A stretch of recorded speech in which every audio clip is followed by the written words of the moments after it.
प्यारे बच्चों, जय हिंद। कैसे हैं आप सब? आशा करते हैं बिल्कुल स्वस्थ होंगे। तो जैसा कि आप स्क्रीन पर देख पा रहे हैं, एमसीक्यू के संसार में हम लोग तैरते हुए, दौड़ते हुए, भागते हुए कहाँ आ गए? एकक 15वें चैप्टर पर।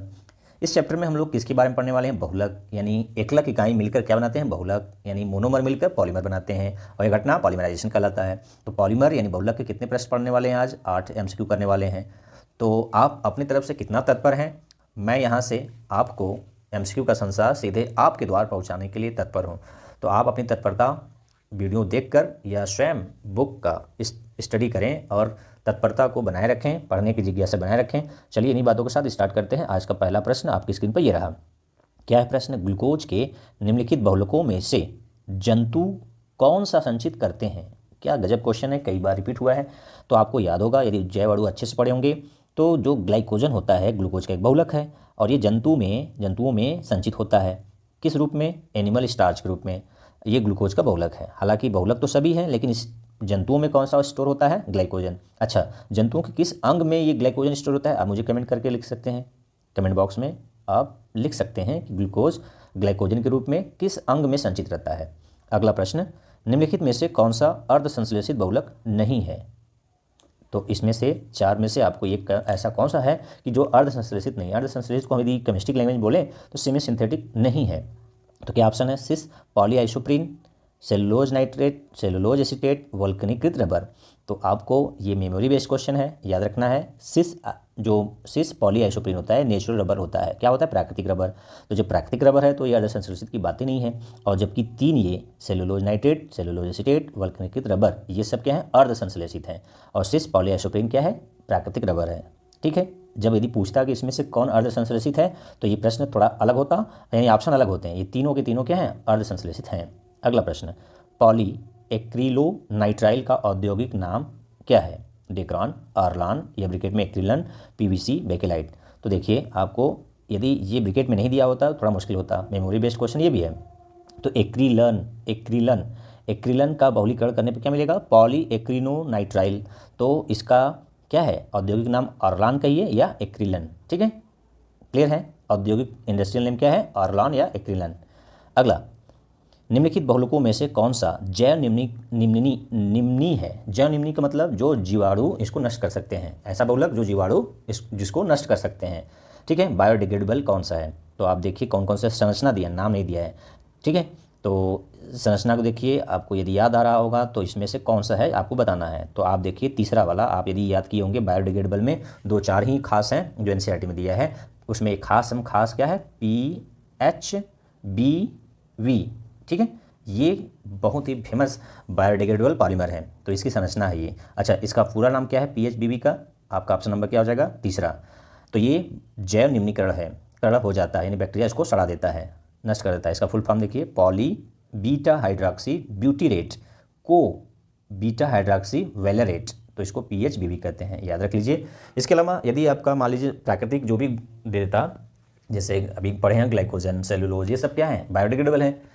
ठीक है, लेकिन इसमें से जो पैकेजिंग के लिए यूज किया जाता है, जैसे प्लास्टिक की जगह पॉलीथीन की जगह पर, ये सब बायोडिग्रेडेबल पैकेजिंग के लिए यूज किए जा सकते हैं पॉलीथीन की जगह पर, इसलिए इसके ये इंपॉर्टेंट है। चलिए अगला प्रश्न, एथिलीन ग्लाइकॉल निम्नलिखित बहुलकों में से किसकी एकलक इकाइयों में से एक है?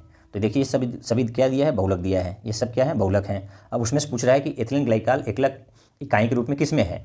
तो आप देख रहे हैं ये, यदि इसको हम थोड़ा सा इसको बड़ा करें यहाँ से, यदि हम इसको बहुलीकरण के पहले की बात सोचें तो कुछ इस तरह से ये होगा यहाँ पर। ठीक है, और इस तरह से होगा। और ये जो संरचना है उस क्या है? एथिलीन ग्लाइकॉल है। और क्या है? थैलिक एसिड है। पी साइलेंट होता है। थैलिक एसिड, थैलिक एसिड के साथ क्या मिलता है? Ethylene glycol. तो ये मिलकर क्या बनाता है? ग्लिप्टल। क्या बनाता है? यानी ये क्या है? ग्लिप्टल है, ग्लिप्टल। और यदि ये 1 और 2 पोजीशन पर है, इसके कार्बोक्सिलिक ग्रुप लगे होते हैं, यदि ये आमने सामने यानी 1-4 पर होते हैं, 1-4 पर होते हैं, तो ये क्या बनता? डेक्रॉन। एथिलीन ग्लाइकॉल और टेरेप्थेलिक एसिड मिलकर क्या बनाते हैं? डेक्रॉन। जबकि ये थैलिक एसिड और एथिलीन ग्लाइकॉल क्या बनाते हैं? ग्लिप्टल। तो ये इसमें से क्या है? ये एथिलीन ग्लाइकॉल इस बहुलक में है, ग्लिप्टल में। ठीक है, जबकि ये क्या है? पॉलीएथिलीन है। ये क्या है? आप मुझे कमेंट करके बताएं ये तीसरा का क्या नाम है। और ये अभी पढ़े होंगे आप, क्या? PHBV। और तीसरे का क्या नाम, कौन सा बहुलक है? आप मुझे कमेंट बॉक्स में लिखें। अगला छठा, निम्नलिखित कथनों में से कौन सा अल्प घनत्व पॉलीथीन के संबंध में सही नहीं है? कौन सा स्टेटमेंट? कठोर होते हैं, दृढ़ होते हैं, विद्युत के अल्प चालक, अत्यधिक शाखित संरचना। तो अल्प घनत्व पॉलीथीन का मतलब हिंदी शॉर्टकट क्या बोलते हैं? Low density polymer.